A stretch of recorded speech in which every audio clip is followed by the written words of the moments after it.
The Victorian Chamber is proud to partner with CareSuper to discuss the issues that matter on International Women's Day 2021.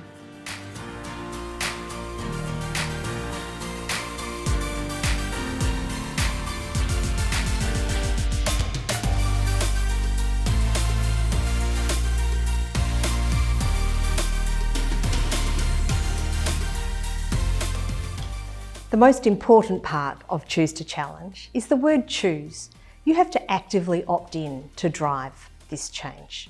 There's a saying that goes, the behaviour you walk past is the behaviour you accept.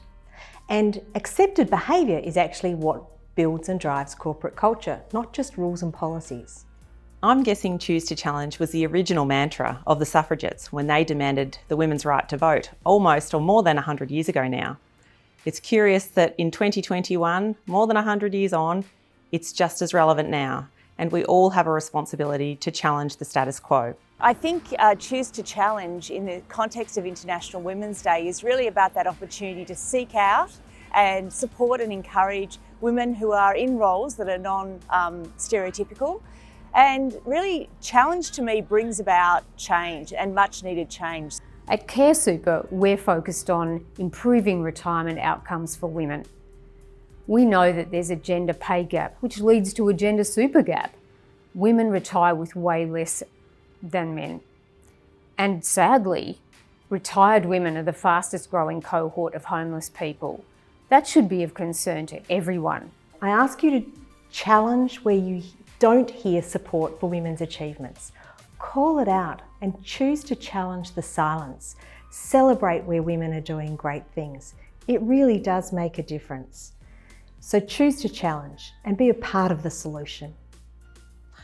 What gender equality means for me and what Choose to Challenge means for me in my role as a chief executive and a leader in the community is I need to reflect on my own behaviours, but perhaps more importantly, leading an educational institute, it's my job to create a safe space for others to choose to challenge. And that's what I'll be doing this year.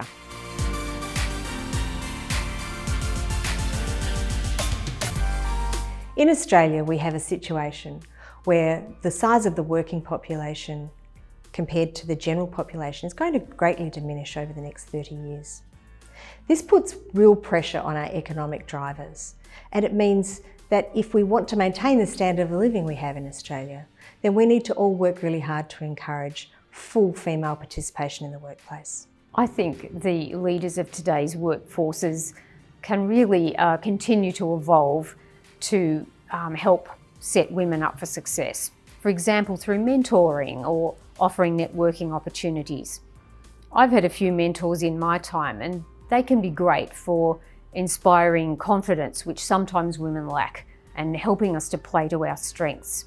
There's some practical things we can do. A really great example is at MCEC over this last year or so, really challenging times with COVID, we looked to introduce much more robust flexible working arrangements. So everything from compressed fortnights to work from home days, really taking into consideration the fact that everybody has their own personal circumstances and lives to manage around work.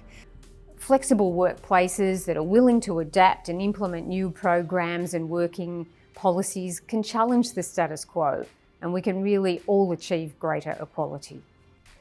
We still need to do more work on affordable childcare, availability of childcare, getting more women into STEM studies, and getting more women working in computing and advanced technology industries. For us in vocational education in Victoria and for Bendigo Kangan Institute, we're providing incentives to women. We're not only doing that through free TAFE program and job trainer program, encouraging women, either young women to create new skills or other women mid-career perhaps to reskill. And those incentives are providing free access to training. We're trying to create an inclusive environment where people can feel free to choose from all of the careers and training programs we've got on offer. Employers too can consider how women's lives change throughout their careers. We know that they often take about 5 years out of the workforce, which of course impacts their earning capability and their saving capability for retirement. So what we need to do is challenge that pay inequality so that we can genuinely achieve equal employment opportunities for all Australians. I can't wait for a time when we don't talk about men in the workplace and women in the workplace. We just get to talk about the people in our workplace.